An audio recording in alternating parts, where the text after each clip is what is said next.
नमस्कार दोस्तों, आज की हमारी कहानी अनुराधा चौहान द्वारा रचित है। किस अंगूठी की बात कर रही हो तारा? जतिन आश्चर्यचकित होकर बोला। तारा अभी अभी मंदिर से ली थी और वहां होने वाली बातें जतिन से साझा कर रही थी। पता नहीं जतिन, जब मैं मंदिर पहुंची तो उन लोगों को मेरी ओर ध्यान नहीं था।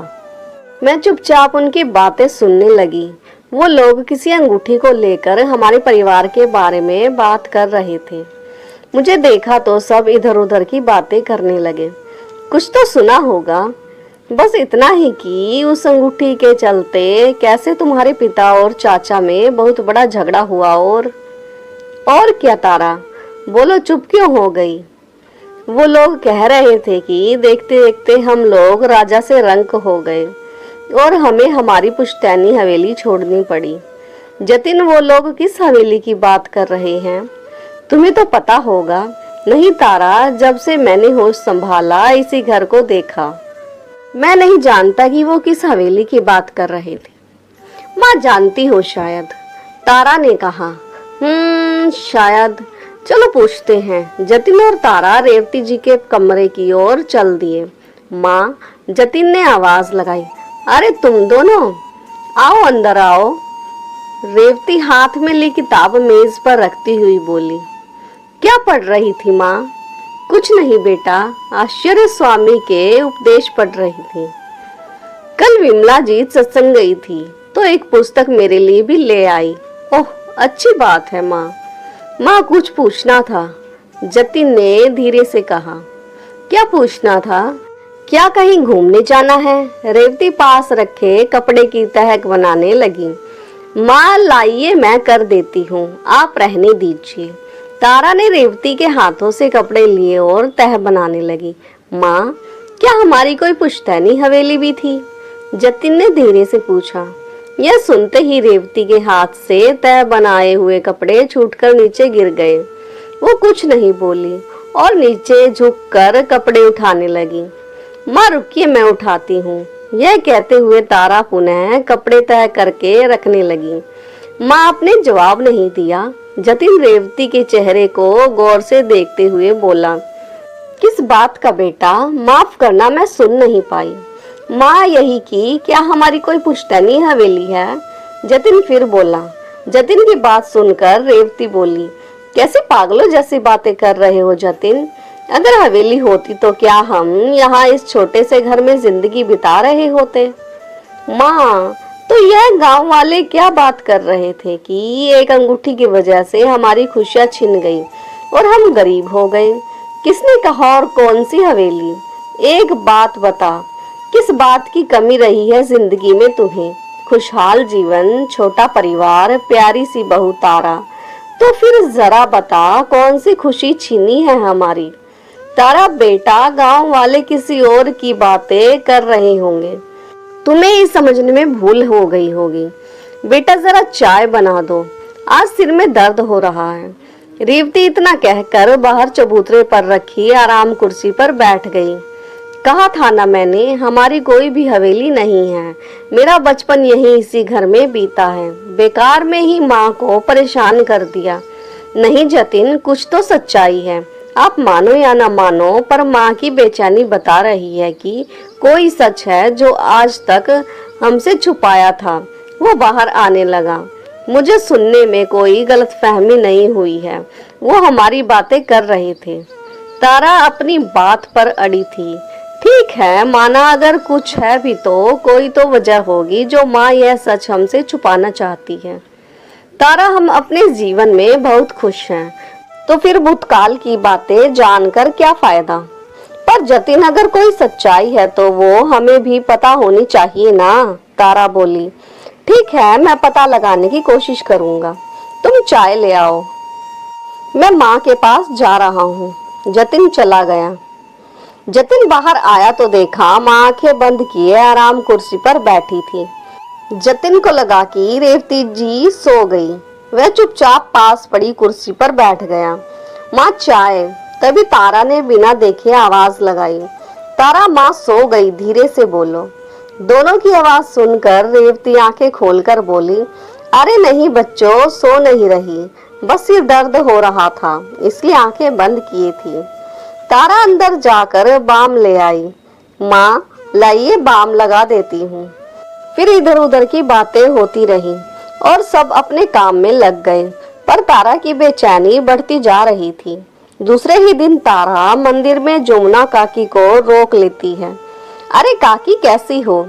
आज अकेली? शीला भाभी नहीं आई? तारा ने पूछा। अरे बहुरिया, घर घर माटी के चूल्हे हैं, कब टूट जाए पता नहीं। आज उसके घर में भी बहुओं में झगड़ा हो गया तो बस वही सुलझा रही है बेचारी। ओह हाँ काकी, जब घर के झगड़े बेहिसाब बढ़ जाते हैं तो लोगों को अपने घर तक छोड़ने पड़ते हैं, जैसे माँ को छोड़ना पड़ा। तारा ने तुरंत अपनी बात रख दी। जमुना काकी तजुर्बेकार थी। वो तारा की बात समझकर तुरंत बोली, चलती हूँ बहू, घर पर काम पड़ा है। काकी, आपको क्या काम? 3 बहुएं हैं, सभी इतनी गुणी हैं। आप कहीं मेरी बातों के जवाब से तो नहीं कतरा रही? बोलिए ना काकी। जमुना तारा के सवाल पर निरंतर हो गई। काकी, मैं माँ से कुछ नहीं बताऊंगी, मेरा वादा है आपसे। ठीक है, बताती हूँ, पर यहाँ बात करना ठीक नहीं है। बगीचे में चलकर बैठते हैं। दोनों बगीचे में एकांत में जाकर बैठ गए। जमुना काकी ने अतीत की परतों को खोलना शुरू कर दिया। जतिन के पिता नीलेश और चाचा सोमेश सौतेले भाई थे। उनके पिता गिरिवर की गांव के जमींदार से गहरी मित्रता थी। जतिन के दादा सूखे मेवे का कारोबार करते थे। उनकी 2 मंजिला सुंदर हवेली बनी हुई है। हवेली वो कहाँ है? पहले पूरी बात सुन लो तारा बहू, फिर नहीं पूछोगी कि वो हवेली कहाँ है। जब गिरिवर बीमार हुए तो सारा कारोबार जतिन के पिता के कंधों पर डाल दिया और एक दिन दुनिया से विदा हो गए। यह बात सोमेश और उसकी माँ शांति देवी को हजम नहीं हुई। बस वहीं से उन्होंने षड्यंत्र रचना शुरू कर दिया। नीलेश और रेवती दोनों ही बड़े सीधे साधे इंसान थे। दोनों षड्यंत्रों से अनजान अपना कर्तव्य निभा रहे थे। जब जतिन का जन्म हुआ तो सोमेश खुशी दिखाता हुआ उसके लिए ढेर सारे खिलौने लेकर आया, साथ ही रेवती के लिए हीरे की अंगूठी। भाभी, यह लीजिए मेरी तरफ से एक छोटा सा तोहफा। देवर जी, इसकी क्या आवश्यकता थी? सब कुछ तो है मेरे पास। भाभी, यह बेशकीमती हीरा है। सोमेश कुटिल मुस्कान के साथ बोला। इस हीरे की कीमत करोड़ों में है क्या? इतना महंगा हीरा तुम कहाँ से लाए? नहीं नहीं, मैं यह नहीं ले सकती। तुम्हारे भैया इस फिजूल खर्ची के लिए नाराज होंगे। रेवती बोली। आपको मेरी कसम भाभी, इसमें भैया का एक भी पैसा नहीं लगा है। सच्ची भाभी, विश्वास कीजिए मेरा। भाभी, बहुत दिनों से रुपए जमा कर रहा था कि जब भी मेरा भतीजा या भतीजी इस दुनिया में आएगा तो मैं अपनी भाभी को सबसे महंगा तोहफा दूंगा। रेवती वो अंगूठी पहन लेती है। उसे क्या पता कि वो चोरी की अंगूठी थी। दरअसल वो जमींदार की बहू की अंगूठी थी, जिसे सोमेश ने पैसे देकर चोरी करवाई थी। शाम को हवेली में बहुत जोर शोर से जतिन के जन्म का उत्सव मनाया जा रहा था। जमींदार का पूरा परिवार आया था और रेवती सोमेश की दी हुई अंगूठी पहनी थी। जमींदार की बहू अंजना रेवती को तोहफा देने आई तो अंगूठी देखकर उसने कोहराम मचा दिया। माँ, बाबूजी, आनंद, देखिए यह रही मेरी हीरे की अंगूठी जो चोरी हो गई थी। रेवती घबरा गई, बोली, अंजना जीजी, यह क्या कह रही हो आप? यह आपकी अंगूठी नहीं है, यह लो, आज ही मुझे देवर जी ने तोहफे में दी है। देवर जी बोलिए, ये क्या कह रही हो भाभी? मैं इतनी महंगी अंगूठी कैसे दे सकता हूँ? मुझे तो महीने का खर्च भी भैया से मांगना पड़ता है। सोमेश सफाई से झूठ बोल गया। क्यों झूठ बोल रहे हो देवर जी? यह सारे खिलौने और यह अंगूठी आप ही तो लेकर आए थे। माँ जी, आप बताइए, आपके सामने ही तो इन्होंने मुझे। वाह वाह बहू, कुछ बुरा हो तो मेरा बेटा, अंजना बहू, मुझे नहीं पता सच और झूठ। मैंने तो नीलेश को अंगूठी पहनाते देखा है बस, और यही सच है माँ। नीलेश और रेवती भौचक्के रह गए। तभी गांव के प्रधान बोले, जमींदार साहब, हो सकता है यह अंगूठी आपकी बहू की अंगूठी जैसी हो। नीलेश ऐसा कुछ नहीं कर सकता। अंजना बहू को ही कुछ शायद गलत फहमी हो गई हो। नहीं प्रधान जी, काका, इस अंगूठी में मेरा और आनंद दोनों के नाम का ए दोनों ओर बना है। यह देखिए, यह मैंने डिजाइन करवाई थी। आपको विश्वास नहीं है तो चलिए सुनार के पास। अंगूठी को लेकर सोमेश और नीलेश में झगड़ा होने लगा। सच बता दे सोमेश, वरना पुलिस में शिकायत कर दूंगा। बोल, कहां से और कैसे लाया अंगूठी? नीलेश ने सोमेश पर हाथ उठा दिया। भैया बस कीजिए, बड़े के नाते आपका लिहाज कर रहा हूं तो आप उसका नाजायज फायदा उठा रहे हैं। मैं क्या जानूं अंगूठी कहां से आई? अंकल जी, आप मेरा यकीन कीजिए, मैं सत्य कह रहा हूं। नीलेश बस बहुत हुआ, या तो सच बोल दो वरना मुझे कोई एक्शन लेना होगा। मेरे घर तेरा ही आना जाना लगा रहता है। सोमेश तो 1 साल से नहीं आया। अंकल जी, कैसी बात कर रहे हो आप तो मेरा यकीन कीजिए, मैं निर्दोष हूँ। मुझे नहीं पता सोमेश के मन में क्या है, वह झूठ क्यों बोल रहा है। तो तुम अपनी गलती नहीं मानोगे।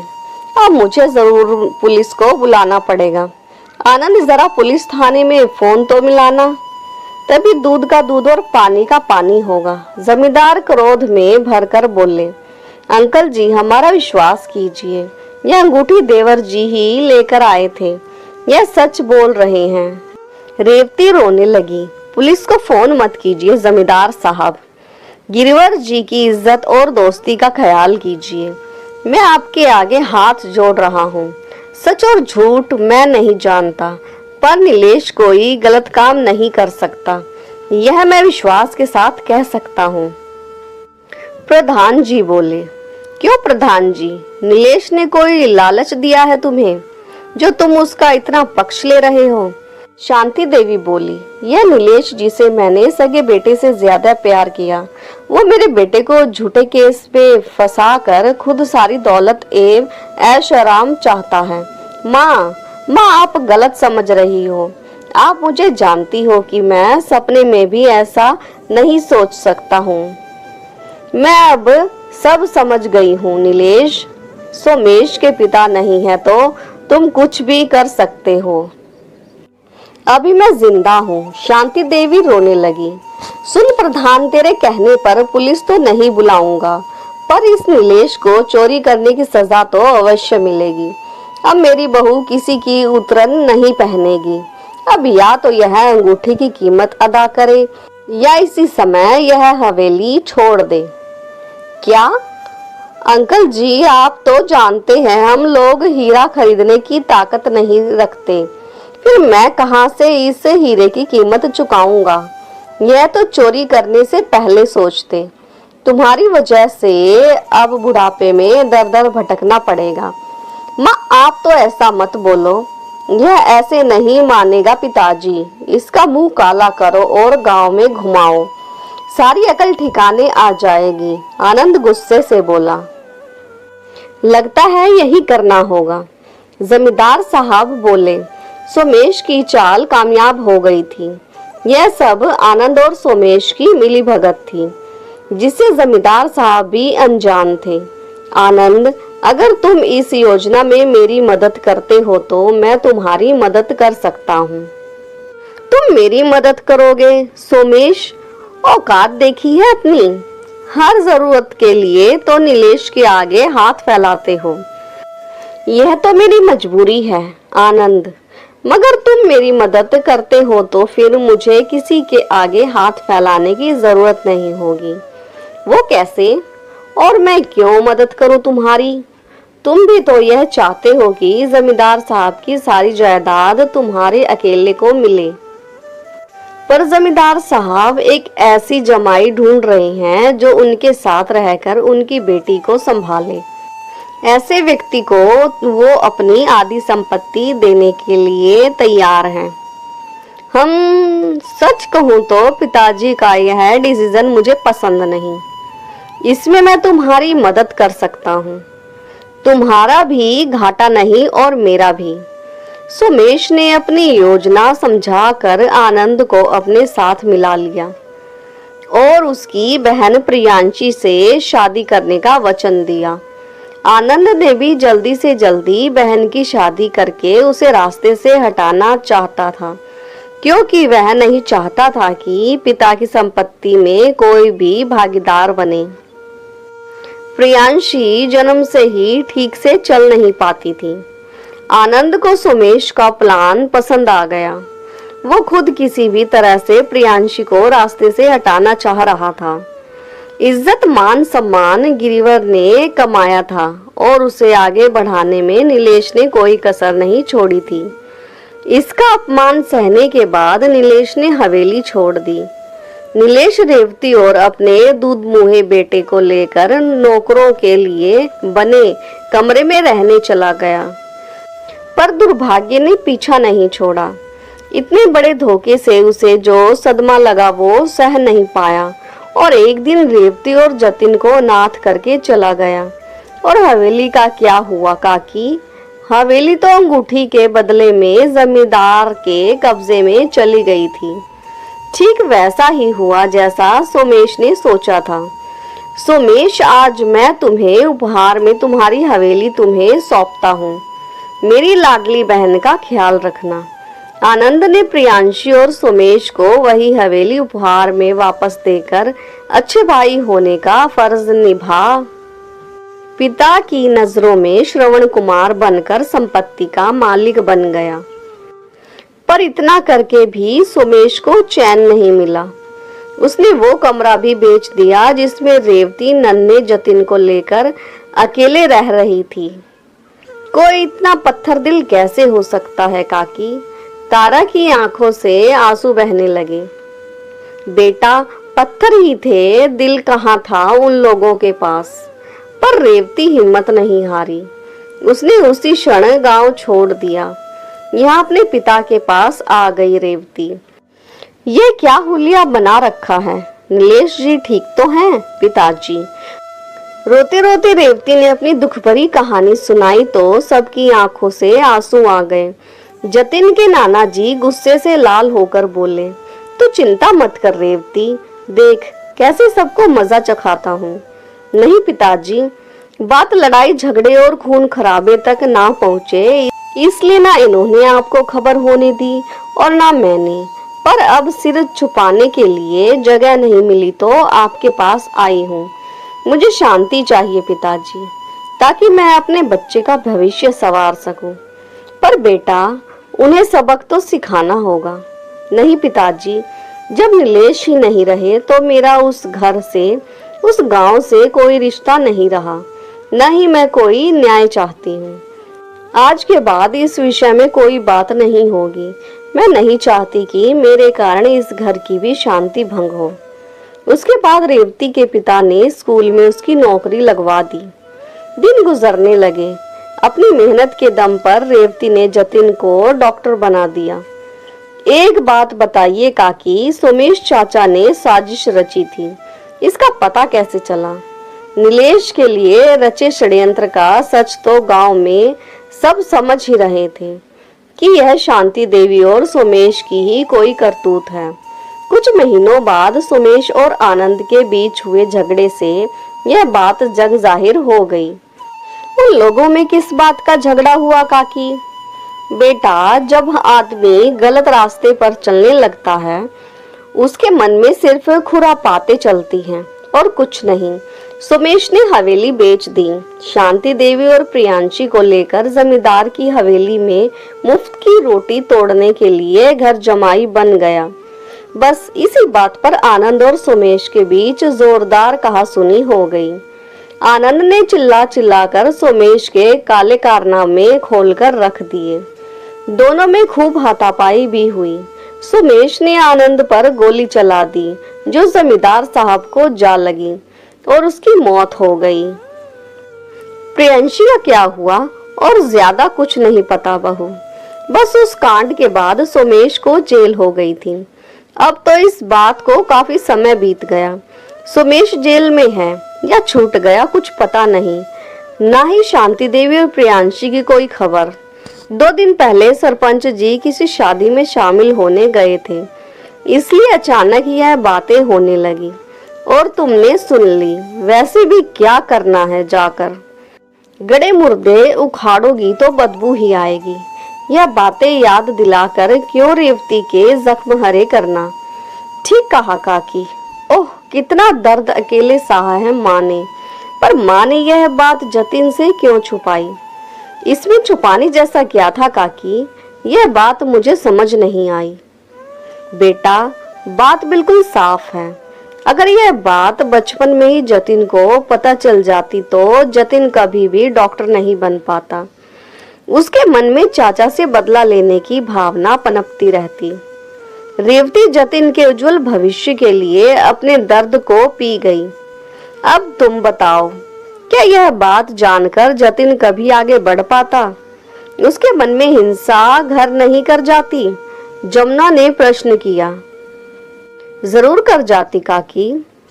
जतिन क्या, कोई भी बेटा होता तो वह अपने माता पिता को तकलीफ देने वाली वजह को जड़ से उखाड़ फेंकने की कोशिश करता है। बस यही सोचकर रेवती ने जतिन को कभी कुछ नहीं बताया। रेवती इस गांव की बेटी थी तो गांव वालों ने भी सच जाहिर नहीं होने दिया। तारा बेटा, तुमने भी सुना होगा कि सच पर चाहे जितने भी पर्दे डाल लो वो कभी ना कभी बाहर आ ही जाते हैं। जैसे कि कल गलती से तुमने हमारी बातें सुन ली। काकी, पर अच्छा हुआ ना मुझे सच पता चल गया। अब कम से कम इस बारे में माँ से तो कभी कोई सवाल नहीं करूंगी, पर जतिन को यह सच बताना पड़ेगा काकी। कभी कभी बाहर से गलत तरीके से पता चली बात इंसान के सोचने समझने की शक्ति को प्रभावित कर देती है, और मैं नहीं चाहती कि फिर कोई तूफान आकर हमारी जिंदगी की खुशियों को ग्रहण लगा दे। तुम्हारी बात सही है बेटा, जमुना काकी कहते हुए। चलती हूँ। जमुना काकी वहां से चली गई। तारा भी घर लौट आई। रेवती तारा के देर से आने के कारण बेचैन हो रही थी कि पता नहीं तारा कहीं सच तो नहीं तलाश रही। तारा के आते ही, कहाँ रह गई थी बहू? मैं कब से तुम्हारी राह देख रही थी। कहीं नहीं माँ, कुछ काली परछाइयां हमारा पीछा कर रही थी, बस उन्हें ही अपने से दूर झटकने गई थी। तारा की बात सुनकर रेवती चौंक गई। मतलब? कुछ नहीं माँ, अब सब ठीक है। कल कुछ गलतफहमियां हो गई थी तो अब वो दूर हो गई माँ, कहते हुए मुस्कुरा दी तारा। यह सुनकर रेवती के चेहरे पर सुकून दिखाई देने लगा। वह सोचने लगी, अच्छा ही हुआ जो तारा कल की बात से बाहर आ गई। रात को तारा ने जतिन को अतीत से परिचय कराया तो वो सन्न रह गया। क्या मेरे माता पिता के साथ इतना बड़ा दुर्व्यवहार? मुझे इस बारे में अभी तक कुछ पता नहीं। मैं अपनी माँ को दुख देने वालों को छोड़ूंगा नहीं तारा। तुम देखना कैसा सबक सिखाता हूँ। मैं माँ से बात करता हूँ। जतिन 1 मिनट रुको, यहाँ बैठो, अभी मेरी बात खत्म नहीं हुई। जतिन चुपचाप बैठ गया। जतिन, यह बात सुनकर अभी तुम्हारा रिएक्शन क्या था? तुम्हारे अंदर बदले की भावना पनपने लगी ना? इतनी बड़ी बात सुनकर तो कोई भी आपे से बाहर हो जाएगा तारा। यही तो माँ नहीं चाहती थी। माँ तुम्हें पापा जैसा नेक इंसान बनाना चाहती थी और उनकी तपस्या पूरी हो गई। आज उनका बेटा डॉक्टर बनकर गरीबों की सेवा कर रहा है। क्या अब भी तुम माँ की तपस्या भंग करना चाहते हो? यह तो मैंने तुम्हें इसलिए बताई ताकि कल बाहर से पता चले तो तुम बदले की आग में न जलो। तुम्हारी बात समझ गया तारा। जब माँ अपने अतीत को याद नहीं रखना चाहती तो हम क्यों उन्हें वो सब याद दिलाकर उनके जख्म हरे करें। थैंक यू तारा, तुमने बड़ी ही होशियारी से मेरा अतीत से परिचय करा दिया। थैंक यू तो हमें भगवान का करना चाहिए जतिन। उन्होंने हमारी माँ को दर्द सहने की शक्ति दी। जतिन और तारा बात कर रहे थे। बाहर खड़ी रेवती जी की आंखों से आंसू बह रहे थे। रेवती जी जतिन के पास बैंक के कुछ पेपर्स लेकर आई थी, लेकिन दोनों को अतीत की बातें करते सुन ठिठक कर रुक गई। उनकी आंखों के सामने कुछ पुरानी यादें छलकने लगी। तभी तारा की नजर रेवती पर पड़ गई। जतिन, माँ? कहाँ? ओह, लगता है माँ ने हमारी बातें सुन ली। अरे माँ, आप यहाँ? हमें आवाज लगा दी होती। जतिन बोला। यह देने आई थी। पेपर्स आगे बढ़ाते हुए रेवती बोली। मैं बहुत खुश हूँ तारा, जो मुझे भगवान ने तेरी जैसी बहू दी। मैं कभी जतिन को इस तरह नहीं समझा पाती जैसे तूने समझा दिया। माँ, आगे बढ़कर जतिन और तारा ने रेवती को गले लगा लिया। माँ, जो हुआ सो भूल जाओ। अब कभी भी बीती बातें याद कर दुखी मत होना। हम लोग अपनी छोटी सी दुनिया में बहुत खुश हैं। दोस्तों, आपको ये भावुक कहानी कैसी लगी और कहानी का कौन सा हिस्सा आपके दिल को छू गया? कमेंट करके जरूर बताएं। और हाँ, चैनल को लाइक, सब्सक्राइब और शेयर करना ना भूलें। तो मिलते हैं एक नई कहानी के साथ। तब तक के लिए धन्यवाद।